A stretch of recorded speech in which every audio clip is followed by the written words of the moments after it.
Bienvenidos y bienvenidas a Noticias Positivas, donde te contamos que un mundo mejor es posible. Y bueno, hoy estamos con Carlos de Prada, buen amigo, gran periodista ambiental, que estuvo no hace tanto con nosotros, Carlos, pero hoy estamos otra vez contigo. ¿Cómo estamos, Carlos?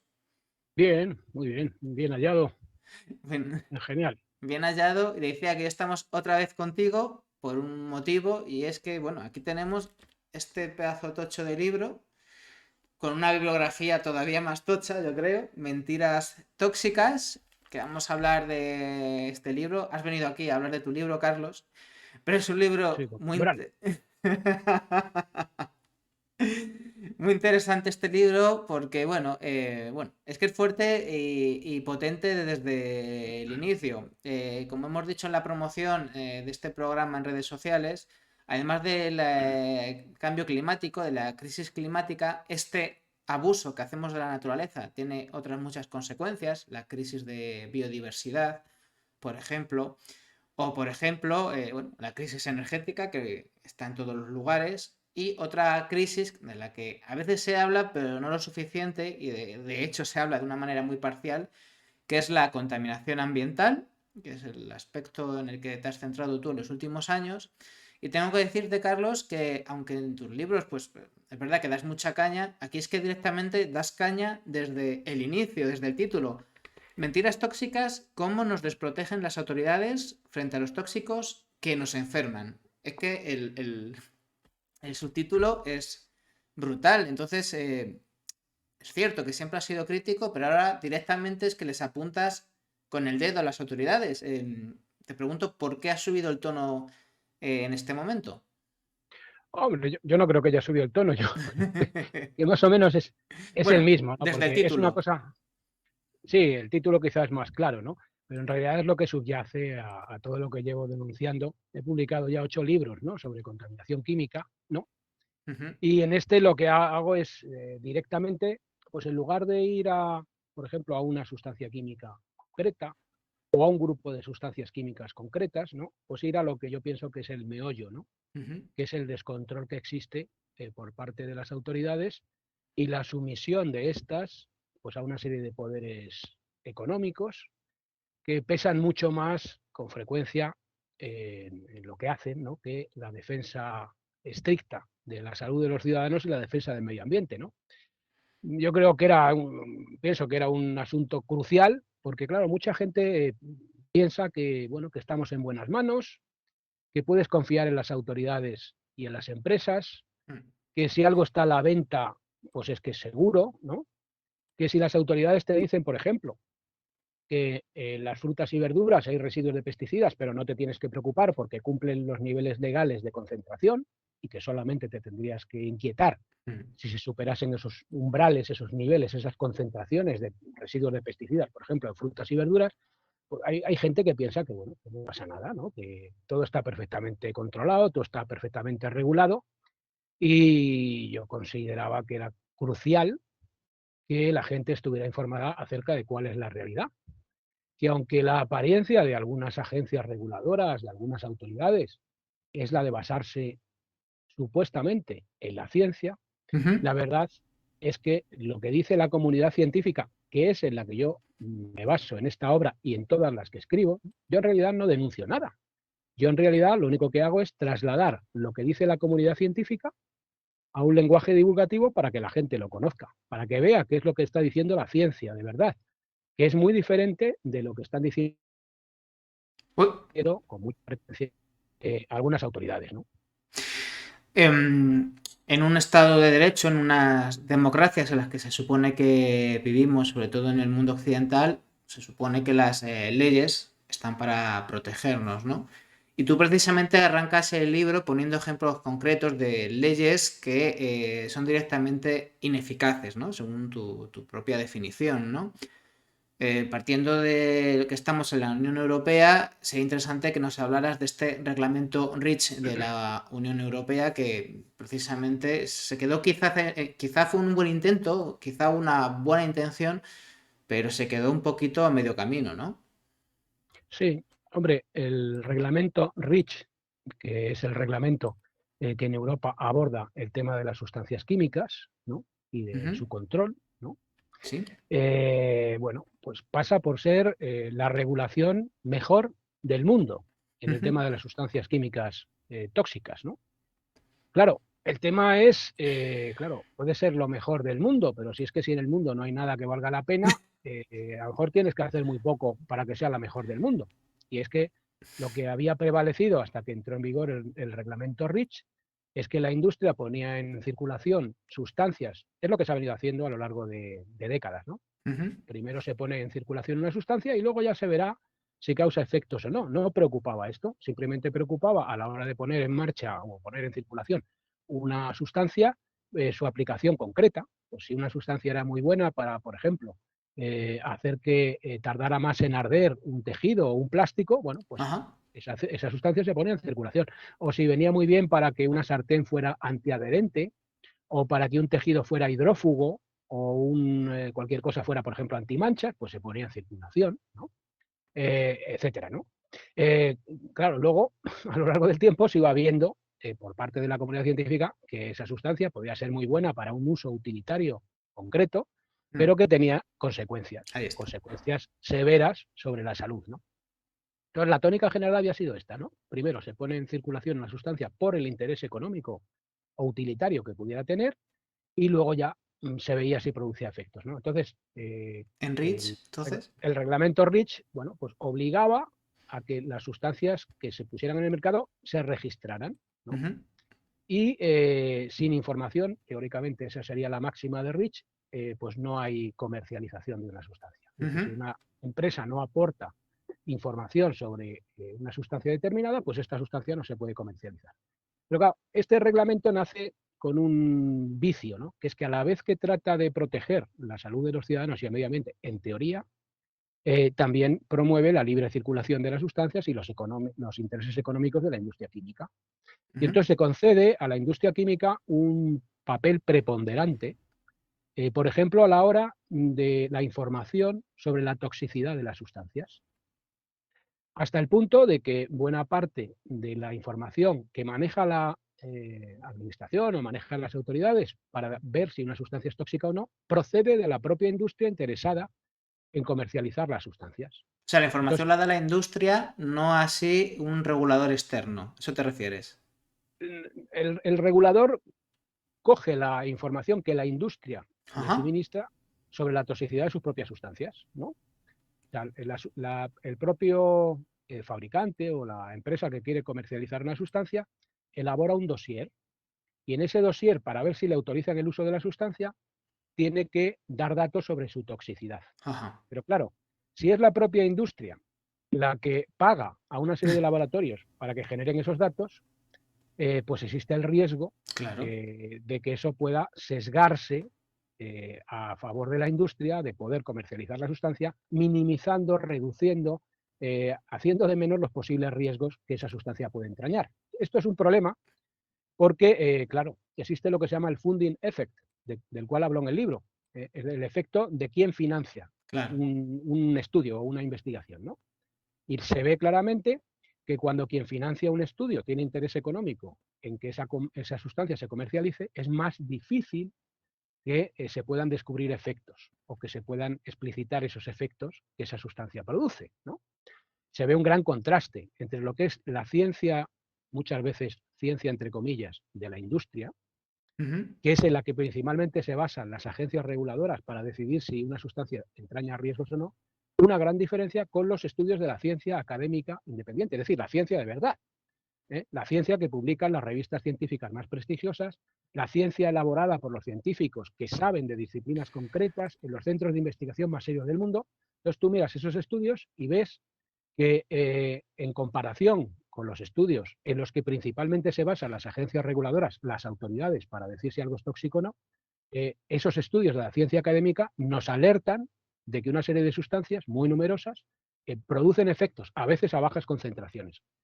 Sin embargo, como digo, no es precisamente esta ciencia, la ciencia de verdad, en la que se basan principalmente las agencias reguladoras para decidir acerca de lo que es tóxico o Es, no, hasta qué punto es tóxico o no, ¿no? es decir, para hacernos una idea, y como hemos empezado por el ámbito europeo, el nuestro, Es decir, que no hay una obligación, digamos, de un control externo de una agencia europea que se dedicara a evaluar la toxicidad de estas sustancias, sino que se trabaja sobre la información que sobre esas sustancias aportan los propios fabricantes de las mismas. No, a ver, teóricamente habría un agente Ajá. externo o independiente, teóricamente, por ejemplo, Ujú. la Autoridad Europea de Seguridad Alimentaria, Sí, en teoría, sí, debería ser una agencia independiente. ¿Mm? sí. Y En evaluaría la teoría, toxicidad. Y evaluaría. en, te- en teoría sería un agente independiente que coge el dossier que la industria prepara, ¿no? Ajá. Sí. Y entonces ve si realmente ese dossier lo ha elaborado bien, si supuestamente evalúa si es riguroso, ¿no? Vale. O sea, teóricamente, Sí. teóricamente, y insisto mucho en el teóricamente, por ejemplo, la Autoridad Europea de Seguridad Alimentaria debería ser independiente y debería evaluar esos datos que la industria le suministra desde una óptica independiente. Es más, también la industria, en teoría, debería tener en cuenta la ciencia académica independiente e incluir estudios de la ciencia académica independiente en esos dosieres para ver si se autoriza o no el uso de una sustancia o lo que sea, ¿no? Pero en la práctica lo que sucede es que dominantemente se tienen en cuenta los datos de la industria Ujú. y miles de investigaciones de la ciencia académica independiente no se tienen en cuenta por las autoridades, como por ejemplo la Autoridad Europea de Seguridad Alimentaria. O sea, no está obligada, por así decirlo. No está obligada a tenerlo en cuenta o... En teoría están obligados a tener en cuenta la ciencia de verdad, en teoría, pero es que claro, una cosa es la teoría y otra cosa es la práctica. De hecho, la industria ha influido en las agencias reguladoras introduciendo unos criterios que la propia industria ha diseñado y Ujú. que sirven para evaluar qué estudios hay que tener en cuenta y qué estudios no hay que tener en cuenta. Y esos criterios hacen que la agencia reguladora, que ha hecho suyos criterios de la industria, que es escandaloso esto, eh, la agencia reguladora considere que los estudios de la industria, esos pagados por la propia industria, y que están nacidos en un conflicto de interés muchas veces, porque claro, están Ah, pagados por la propia claro. industria, prevalezcan y se tengan más en cuenta y parezcan más fiables, aparentemente, que los de la ciencia académica independiente. Es Entonces, esto es decir, lo que sucede. un proceso como de cooptación o directamente de puertas giratorias. Eso es otra cuestión que también se da y que se ha denunciado, por ejemplo, por el Tribunal Europeo de Auditores o por el Defensor del Pueblo Europeo, ¿no? Que son los conflictos de interés en agencias reguladoras como, por ejemplo, la EFSA. Es decir, en los paneles de expertos que tienen que decidir sobre si una sustancia es tóxica o no, aprobarla o no, etcétera, la infiltración de personas que tienen vínculos con la industria. Esto se ha denunciado reiteradamente, ¿no? Madre Luego mía. también se han denunciado en alguna ocasión también puertas giratorias, gente de la industria que entra en las agencias reguladoras, que luego sale de ellas y vuelve a la industria, etcétera, etcétera, ¿no? Otro asunto preocupante es que no solamente las agencias reguladoras, que teóricamente deberían ser independientes y no lo son, tienen estos conflictos de interés, etcétera, Ujú. etcétera, y no solamente se basan fundamentalmente en los datos de la industria, sino que además buena parte de esos datos son secretos. Claro. Es decir, un estudio de verdad, un estudio científico de verdad, se publica en una revista científica. Entonces, al publicarse en una revista científica, ese estudio puede ser revisado por toda la comunidad científica del planeta. Se puede Claro. ver si el estudio se ha hecho bien, si se ha hecho mal, si tiene errores, se pueden refutar o se pueden confirmar los resultados, se puede profundizar en algún aspecto de esa investigación. Pero si un estudio no se publica, si un estudio no se somete a eso, pues no se puede revisar, no se puede. Es decir, es una cosa esencial en los estudios científicos normales que puedan ser revisados por la comunidad científica. Ujú. En cambio, los estudios secretos no pueden ser revisados por la comunidad científica. Es decir, no cumplen un requisito básico de los estudios científicos normales, hasta el punto de que cabe preguntarse si realmente se puede considerar como científico a un estudio secreto. Y eso es un escándalo también. Y Es eso decir, pasa también en Europa, o sea que muchos de los claro, pasa, que se amparan en derecho comercial, derecho industrial, sí, protección del las leyes derecho. leyes de Sí. secreto comercial que supuestamente amparan los intereses de las industrias y que permiten que muchos estudios que se tienen en cuenta a la hora de evaluar el riesgo de sustancias a las que nos exponemos todos, ¿eh? Que esos estudios secretos se tengan en cuenta. Pero a ver, ¿cómo puede ser que para algo que atañe a la salud pública que nos atañe a todos, se tengan en cuenta estudios secretos que no pueden ser contrastados. Bueno, pues esto es una práctica habitual en la evaluación del riesgo de las sustancias químicas tóxicas, ¿no? Es una de las cosas que se denuncian en esta obra, en Mentiras tóxicas, ¿no? Y que es pues realmente escandaloso, ¿no? Y O si sea, esto pasa en Europa, ¿qué pasa en Estados Unidos? Entonces, que tiene una... es, Eso ya es la ley de la selva, entiendo. en Estados Unidos todavía la situación es peor todavía. El poder de la industria es mucho mayor. La capacidad de las agencias que allí debieran controlar esto es menor todavía que en Europa, ¿no? Y no digamos ya en el resto del mundo, ¿no? O sea, la situación es calamitosa. Y hay que darse cuenta de las dimensiones del problema, que es con lo que comienzo precisamente el libro, ¿no? O Sí. sea, el hombre ha producido decenas de miles de sustancias químicas que no existían en la naturaleza. Hasta hace poco se pensaba que había algo más de 100.000 sustancias químicas sintéticas que el hombre había puesto en circulación. Ujú. Sin embargo, una evaluación reciente ha revelado que no, que son más de 3 veces más, que son 350.000 esas sustancias. Y que sobre buena parte de esas sustancias pues no se dispone de apenas de información y que muchas de ellas, decenas de miles, incluso no se conoce ni el nombre de esas sustancias. Entonces cabe preguntarse, si ni siquiera sabemos con claridad cuántas sustancias hay en circulación, ¿qué control existe? Pues si ni siquiera sabes ni cuántas hay, ni de muchas, ni siquiera el nombre, eh, ¿qué toxicidad se ha evaluado? ¿No? Bueno, lo que dice la comunidad científica reiteradamente es que la mayor parte de las sustancias que hay en circulación no han sido evaluadas debidamente acerca de los riesgos que pueden entrañar para la salud o el medio ambiente. Y se Eso usan, es sin un hecho. embargo, se pueden usar. Sí, claro, se utilizan y no se han estudiado. Por otra parte, hay que darse cuenta, estamos hablando, como comento, de 350.000 sustancias, ¿no? A veces el evaluar la toxicidad de Claro. una sola sustancia puede llevar muchísimo tiempo, máxime cuando la industria luego pone en circulación informes contrarios que sirven para retrasar la toma de medidas, etcétera, ¿no? Y cuando las agencias reguladoras suelen hacer más caso de la industria y de los datos de la industria que de los de la ciencia de verdad. Entonces, si para una sola sustancia, para evaluarla, para regularla, pueden pasar a veces décadas, pues si estamos hablando de decenas de miles de sustancias, ¿no? Pues nos damos cuenta de las proporciones de la cuestión, ¿no? O sea, son unas proporciones enormes, es muy difícil controlar esa cantidad de sustancias químicas. Cada año, además, se introducen miles de nuevas sustancias químicas en el mercado. Y luego, además, también hay otro dato que es el dato del volumen de química sintética que está en circulación. A lo mejor en 1930 el dato Ujú. es que había en el mundo, se producían anualmente 1 millón de toneladas de química sintética. En el año 2000, ese millón de toneladas de química sintética se había convertido ya en 400 millones de toneladas.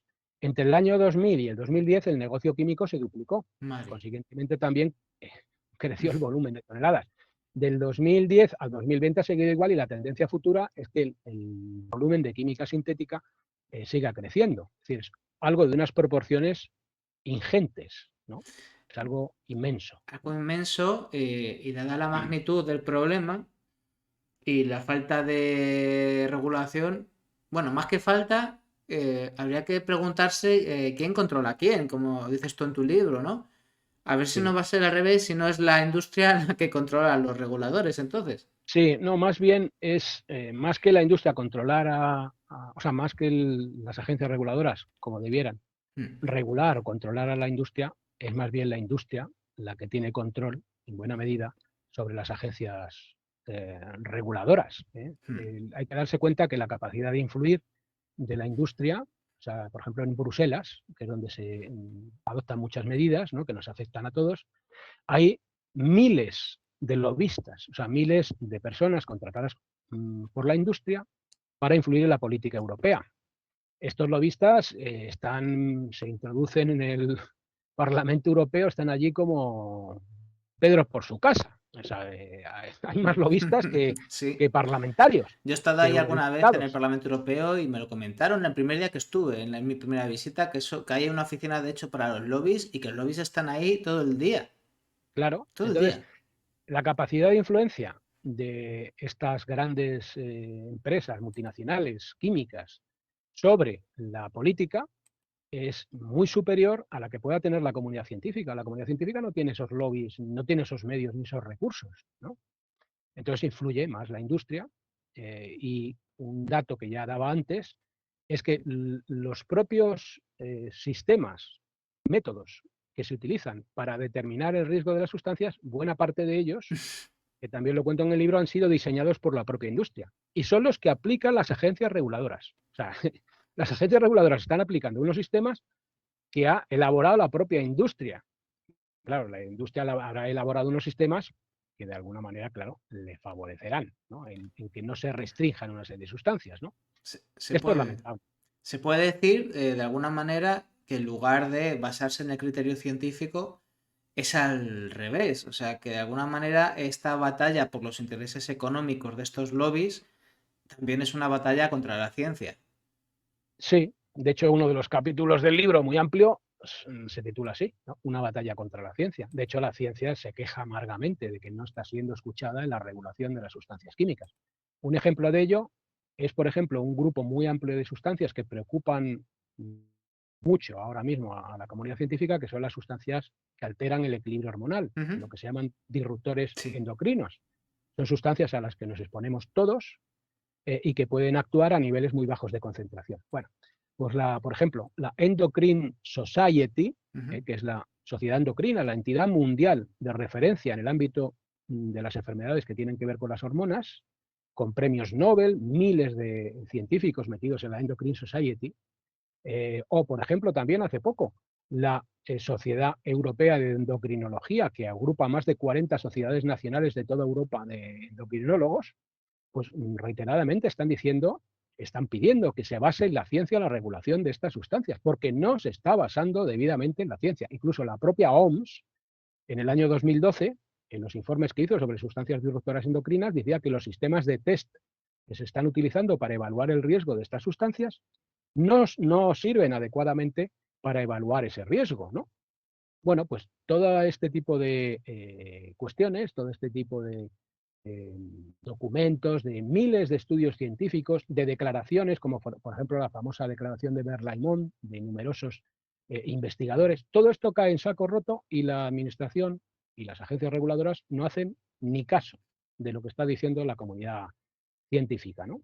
Pues esto es algo realmente muy preocupante, ¿no? En algún momento se tendrá que hacer caso. Lamentablemente, con este tema de las sustancias químicas tóxicas, no sucede como, por ejemplo, con el tema del cambio climático. El tema del Claro. cambio climático está más asumido, se habla mucho más de él, pero el tema de las sustancias químicas tóxicas, que probablemente tiene una importancia comparable, si no superior, por los efectos al cambio climático, pues bueno, hay mucha gente no sabe que este problema existe siquiera, ¿no? Y bueno, pues impunemente no se hace caso de lo que está diciendo la comunidad científica. Carlos, en este libro abordas cuestiones que es verdad que ya se ha hablado de ellas en otros libros.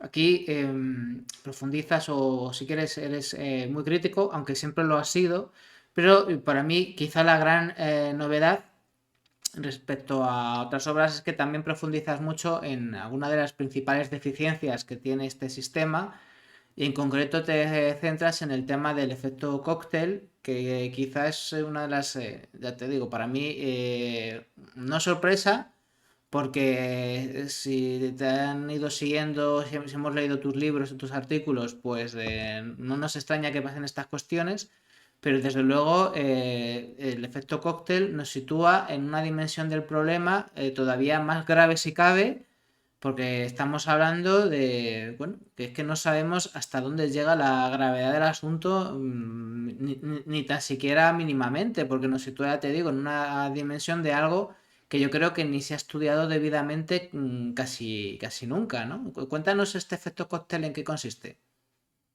Bueno, dentro de todas estas deficiencias que tienen los sistemas oficiales de evaluación del riesgo, ¿no? De las sustancias químicas tóxicas, ¿no? Pues hay una serie de hechos que nos muestran nítidamente, y a cualquiera, aunque no entienda nada de estas cuestiones, el sinsentido, ¿no? de estos sistemas de evaluación del riesgo, ¿no?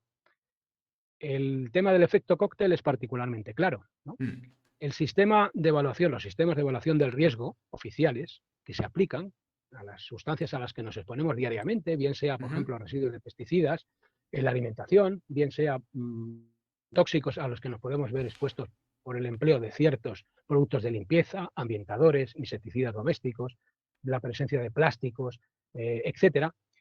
Los sistemas oficiales de evaluación del riesgo se basan en determinar, y no digamos de qué manera, que también se aborda en el libro, el riesgo que nos expusiéramos a un único contaminante en un Ajá. momento dado de nuestra vida. Es decir, a una sola sustancia, que yo ahora mismo en el cuerpo solamente me expusiera, por ejemplo, a este herbicida tan famoso que es el glifosato, Ujú. o al clorpirifos, que es un insecticida, o al bisfenol A, una sustancia asociada a plásticos, o a talatos, también asociados a plásticos, entre otras cosas, ¿no? Que solamente me expusiera a un talato, que solamente me expusiera al bisfenol A y a ninguna otra sustancia en ese momento. Esa es la máxima de los sistemas de evaluación del riesgo oficiales, Pero eso no pasa. que solo nos expusiéramos a un contaminante en un momento dado. Nos miden el riesgo, eso, de que te expongas, pues por ejemplo, si estás comiendo en un restaurante, pues por ejemplo, que solamente te expusieras a un pesticida en esa comida, a uno solo. Pero ¿qué pasa? Que es que en una sola fresa puede haber 10 Mm. pesticidas a la vez, o en un melocotón, o en una pera, o en una manzana, en una sola pieza de fruta. Pero es que además, claro, en la ensalada puede haber, pues a la lechuga, por su parte, pues algún otro pesticida diferente del anterior, los anteriores, en el maíz, si hay en la ensalada maíz, y luego en el pescado que te comas, si te comes pescado, pues puede ser que haya mercurio, o si te Claro. comes carne, puede ser que haya dioxinas. Es decir, en un solo momento, eso sin contar otros contaminantes que pueda haber en el agua o que pueda haber en tu organismo por otras vías de exposición.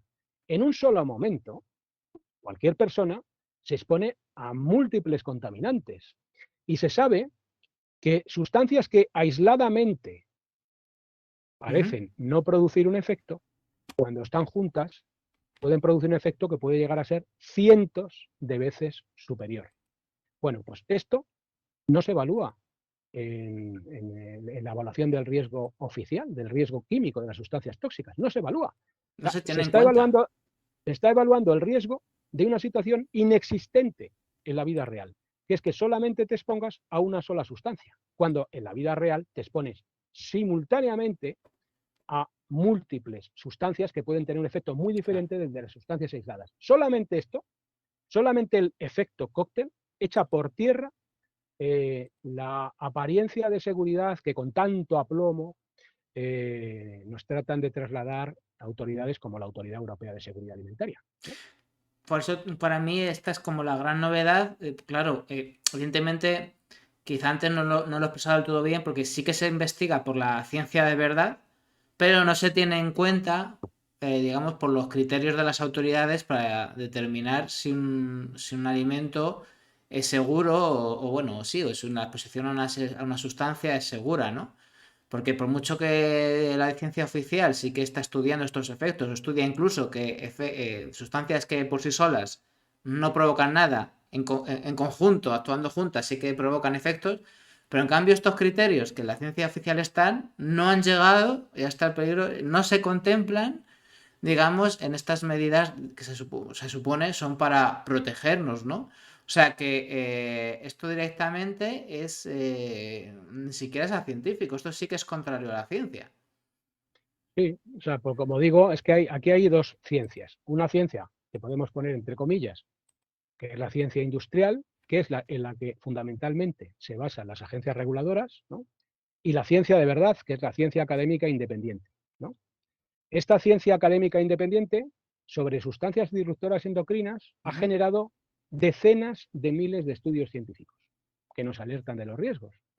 Lo que sucede es que buena parte de esos miles de estudios científicos se arrojan a la papelera. O sea, de alguna manera dicho, ¿no? Es decir, no se tienen en cuenta debidamente. Se tienen en cuenta de manera dominante los datos, los estudios, como digo, muchas veces secretos, que genera la propia industria. Es que esto es algo increíble, ¿no? Y luego también en el libro aporto otra serie de cosas todavía aún más claras, ¿no? Que nos muestran cómo las autoridades nos pueden estar diciendo que es seguro algo que no lo es. Por ejemplo, la mera constatación de las numerosas sustancias que ahora están prohibidas y que hace 2 días, como quien dice, pues las autoridades, con todo el aplomo impresionante que acostumbran, nos estaban diciendo que eran seguras. Hace no mucho, por ejemplo, Ujú. yo me acuerdo, en los champús para niños Sí. había lindano, ¿no? Mm. Hace no tanto. ¿Eh? Bueno, el lindano está ahora entre las sustancias consideradas más peligrosas, asociada a varios tipos de cáncer, etcétera, etcétera. Disruptor endocrino. Bueno, a nadie se le ocurría ahora decir que es seguro. Bueno, pues es que hace nada, con todo el aplomo del mundo, las autoridades nos decían que era seguro y estaba permitido. Pero es que Seguro. el caso del lindano es uno, pero es que si uno mira los listados de sustancias ahora prohibidas, que hasta hace nada nos decían que eran seguras, o sea, es un hecho que nos pueden estar diciendo con todo el aplomo y toda la aparente seguridad del mundo que una sustancia no plantea problemas sin que sea cierto, ¿verdad? Otro dato, Ujú. pues por ejemplo, la diferencia que hay entre las concentraciones que se consideran seguras en un país y en otro. Por ¿Y qué pasa? ejemplo. Que cuando cruzas, pues se ve, por ejemplo, en distintos talatos o en Ujú. distintas sustancias o en el bisfenol, según ibas de un país a otro, podías encontrarte en una zona del mundo que había una concentración que te decían que era segura, ¿no? Y en otro país otra. ¿Qué pasa? ¿Que el organismo humano es diferente o que es más tóxico una sustancia siendo la misma en un país que otro? No. Claro. Simplemente que en un país a lo mejor se tiene más en cuenta la comunidad científica que en otro. ¿No? Otro dato, y este es muy relevante, hablamos yo creo hace no mucho de ello, el tema, por ejemplo, del Sí. bisfenol A, Sí, sí. Eh, un tóxico mm. sobre el cual se ha venido acumulando evidencia científica durante más de 20 años, sin que las autoridades hagan ni caso a lo que estaba diciendo la comunidad científica. ¿No? Bueno, ahora finalmente parece que por fin van a hacer caso. En el año 2015 Ujú. se rebajó lo que se consideraba seguro de bisfenol A, desde 50 microgramos por kilo de peso corporal y día hasta 4 microgramos de peso corporal por día. Pero ahora nos dicen que no, Ujú. que no son ni 50 ni 4 microgramos de peso corporal por día lo que es seguro. Ahora nos dicen que son 0,04 nanogramos.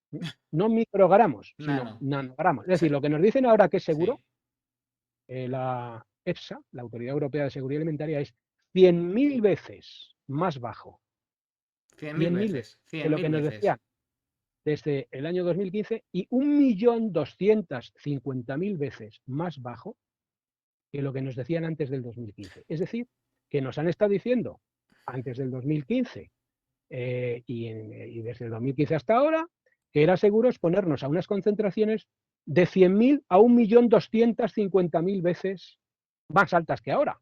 Y esto Bueno, ha y sido aquí, este año, hace unos meses. O sea, que hasta sí, hace unos meses ha sido así. hace muy poco, pues por fin la Autoridad Europea de Seguridad Alimentaria decidió tener en cuenta la ciencia. Claro, cuando ya la industria ha dejado en buena medida en muchos sitios, muchas empresas, de utilizar el bisfenol A, por ejemplo, Claro. en el interior de latas de comida, donde Es cuando ya no les curioso. molesta, pues ahora por fin se tiene en cuenta lo que dice la ciencia y llevaba diciendo la ciencia durante 20 años. ¿No? Claro, es que es muy curioso. El tema de los tiempos no es inocente.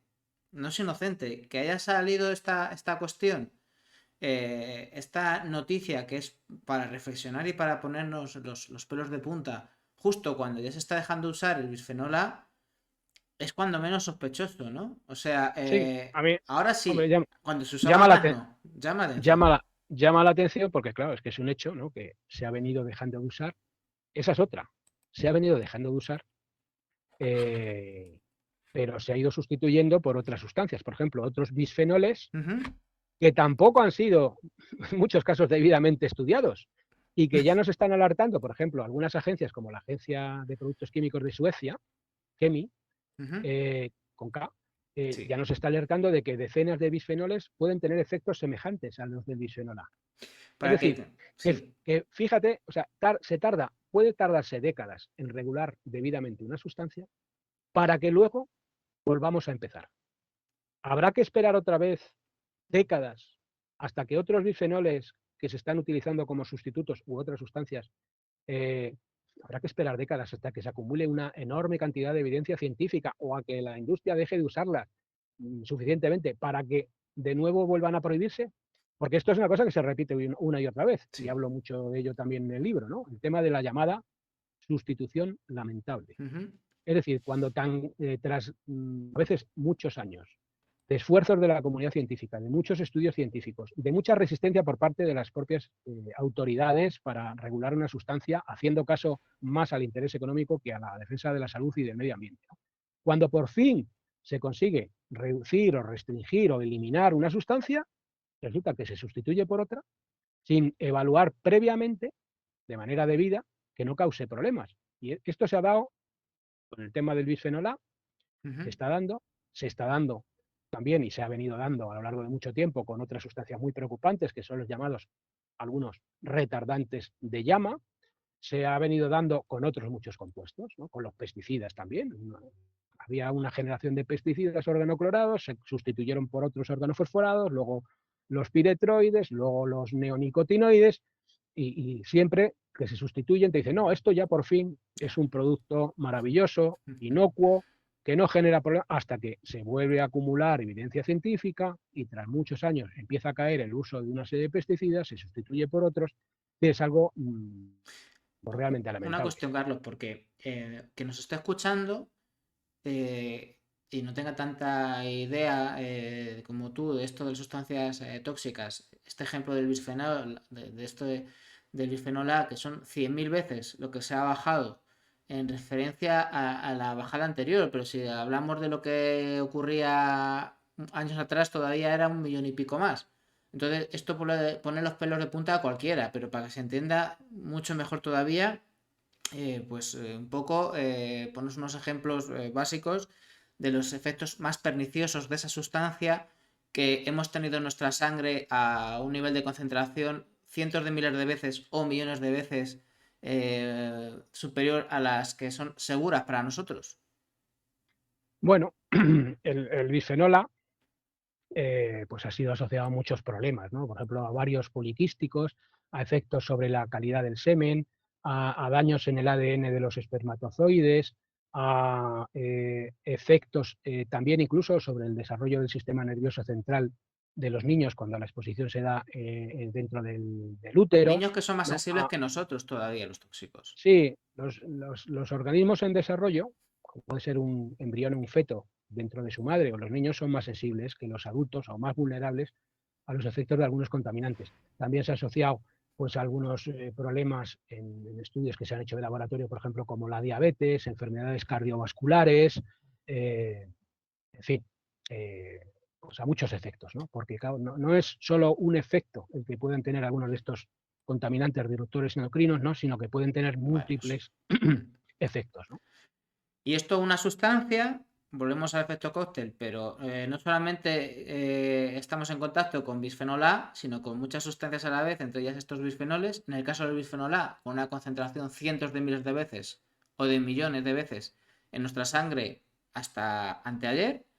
Y esto ocurre, pues eso, no es una sustancia, sino que pueden ser decenas o cientos de sustancias las que tenemos en nuestra sangre.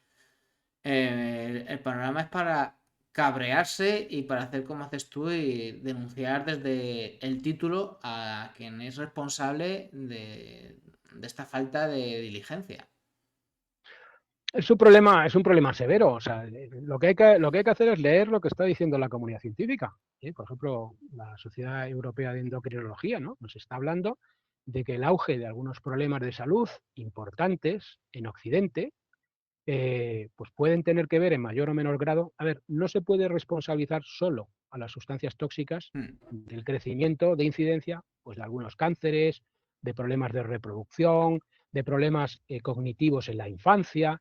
No se puede asociar a lo mejor solo a un factor, pero sin duda, y es lo que nos dice la comunidad científica, que este factor es un factor relevante que tiene que ver con el incremento de incidencia de una serie de problemas que en las últimas décadas se está viendo que se está dando. O sea, un problema básico de nuestras sociedades es que parece conformarse con vivir de los problemas y no de las soluciones.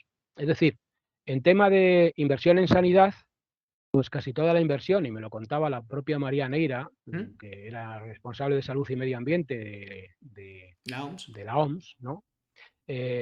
pues me comentaba esto, ¿no? Que es que prácticamente en prevención no se invierte nada. Casi toda la inversión va al diagnóstico y tratamiento de enfermedades, ¿no?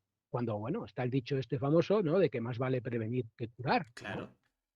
Estamos viendo que crece la incidencia del cáncer. En el 2000, no sé si recuerdo si era en el 2000, eh, recuerdo si era en el 2012, en qué año, la OMS sacó un dato sobre lo que se esperaba, la previsión que había de crecimiento de incidencia del cáncer. Y decía que en 15 años el número de casos de cáncer iba a crecer un 75%. Ya ves. Bueno, y esa tendencia se ha venido dando a lo largo de las últimas décadas también, ¿no? Entonces, bueno, aquí estamos viendo que crece espectacularmente el número de personas que a lo largo de su vida desarrollaron un cáncer. Estamos viendo que crece el número de personas que tienen problemas de fertilidad Sí, de manera mucho. espectacular. O sea, la población masculina occidental tiene muchísimos menos espermatozoides que se tenían hace unas décadas. Estamos viendo que crece el número de casos de cánceres hormonodependientes, Diabetes, alérgicos. de diabetes, de casos de alergia. Antes casi nadie tenía alergias, ahora casi un porcentaje muy importante de la población tiene distintos tipos de alergia, enfermedades autoinmunes. Bueno, eh, y bueno, parece como que no importa la causa de las cosas, ¿no? O sea, como si lo único que importara es diagnosticar y tratar a legiones crecientes de enfermos crónicos, ¿no? En lugar de atacar las causas.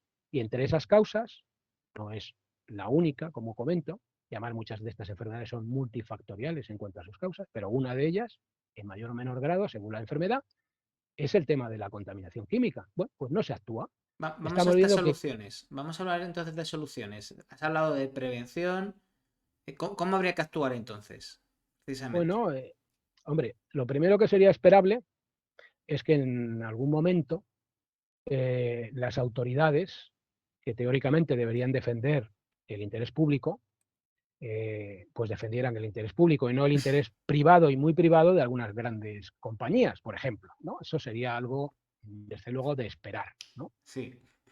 Sustrayéndose a las presiones que puedan recibir y demás, ¿verdad? Pero en tanto en cuanto pues no se da esto, o no se da de la manera debida, probablemente si no hubiera regulación, incluso la norma REACH y con todo lo mejorable que sea, eh, pues sería la situación peor. Es decir, algo a lo mejor se ha conseguido, eliminar algún tóxico, tarde y mal y tal, y alguno, o sea, muchas sustancias se han prohibido. Lo que pasa es que no está a la altura de las dimensiones Del colosales del problema. problema, ¿no? Exacto. Pero en tanto en cuanto no se alcanza un nivel de compromiso y de acción debido por parte de las autoridades y de las empresas, pues los ciudadanos pueden hacer mucho.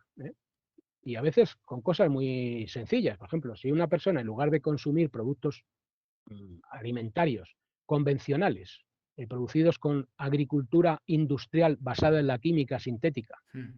pasa a consumir productos ecológicos, hay estudios que muestran que en cuestión de pocos días caen espectacularmente los niveles de residuos de pesticidas en sangre o de los metabolitos de estos residuos de pesticidas en sangre o en general en la orina se miden, ¿no? En el organismo, ¿no? Sí. Bueno, pues esto es una medida. Ahí simplemente con eso ya se está reduciendo la exposición a esos contaminantes químicos, ¿no? Luego, si una persona, en lugar de utilizar indiscriminadamente infinidad de productos de limpieza diferentes en su casa, sin plantearse toda la cantidad de centenares de posibles sustancias químicas que está metiendo ahí, que no sabe ni cuáles son ni los efectos que tienen, si en lugar de eso, pues hace pues se plantea racionalmente si es preciso o no utilizar esos tantos productos de menor cantidad, o utiliza productos de limpieza ecológicos que no contienen una serie de sustancias, o para algunas labores de limpieza simplemente utiliza vinagre, bicarbonato o limón, como hacían nuestras abuelas, pues ya está reduciendo también en su casa pues una serie de posibles contaminantes que podrían eventualmente, a lo mejor, afectar a su salud. O si a lo mejor piensa, oye, en lugar de utilizar un ambientador determinado, pues de estos sintéticos, algunos de ellos no pueden contener alguna sustancia preocupante, pues a lo mejor hay otras opciones mejores en la casa, o ventilar mejor el hogar, Claro. o usar un insecticida doméstico o no usarlo. ¿Hay alternativas? Pues hay alternativas al uso de insecticidas domésticos y con eso estás reduciendo los tóxicos a los que te puedes exponer. Sí, hay alternativas prácticamente para todo. A lo mejor no puedes reducir todos los contaminantes a los que te expongas, pero si reduces bastante, pues ya le estás dando cierta tregua al organismo para que se pueda defender de los posibles efectos que estos contaminantes puedan tener. Siempre con la cabeza fría. O sea, yo no soy amigo de alarmar en exceso, ni desde luego de que alguien caiga en hipocondrias y cosas No. semejantes. Es decir, estas cosas hay que tomárselas templadamente, con la cabeza fría, pero sobre todo informarse. Es muy importante informarse a través de fuentes independientes y rigurosas, no de cualquier cosa por Internet, que también puede ser alarmante.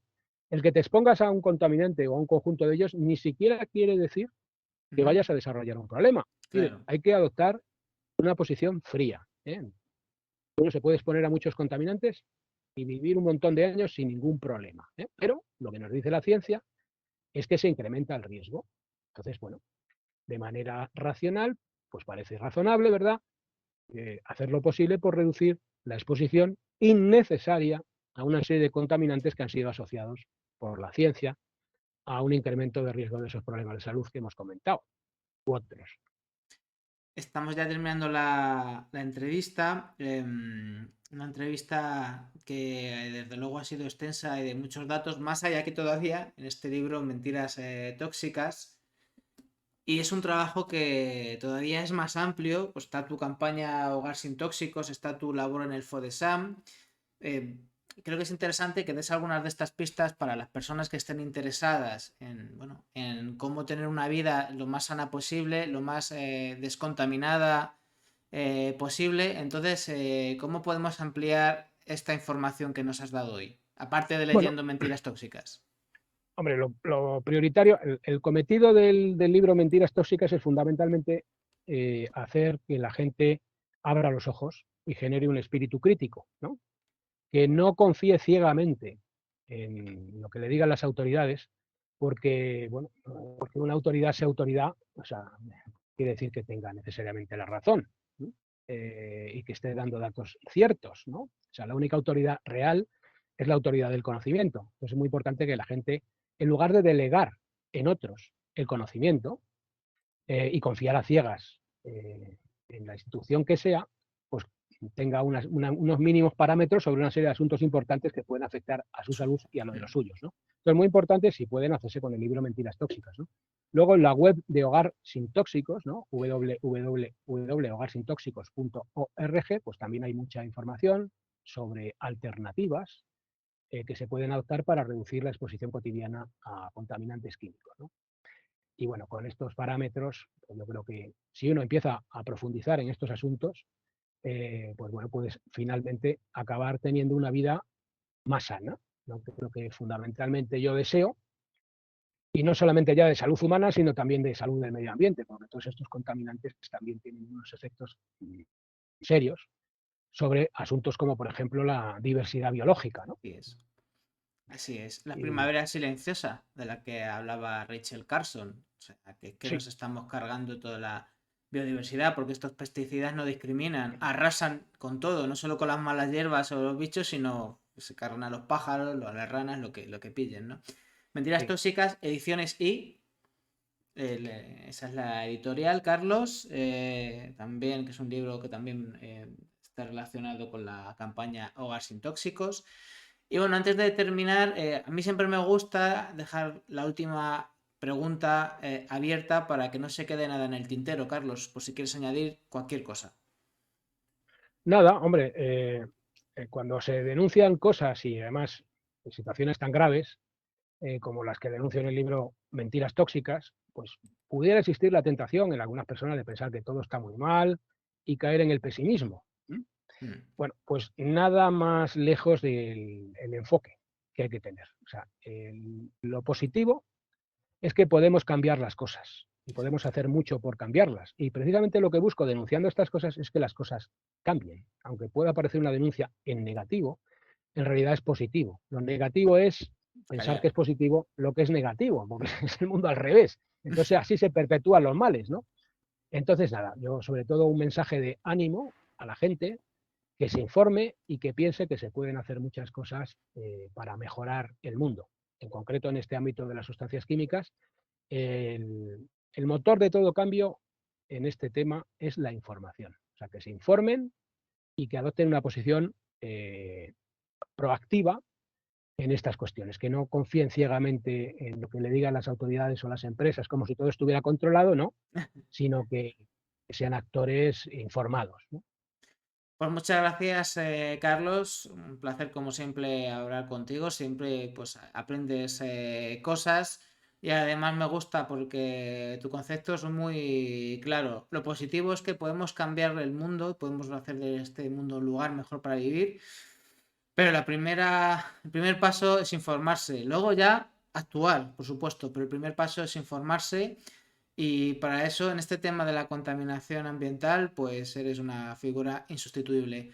Muchas gracias, Carlos. Estamos en contacto y tras esta interesante charla, pues vamos a dar paso a otra sección de una persona que conoces bien, Pedro Burruezo, que nos trae las noticias del e-commerce.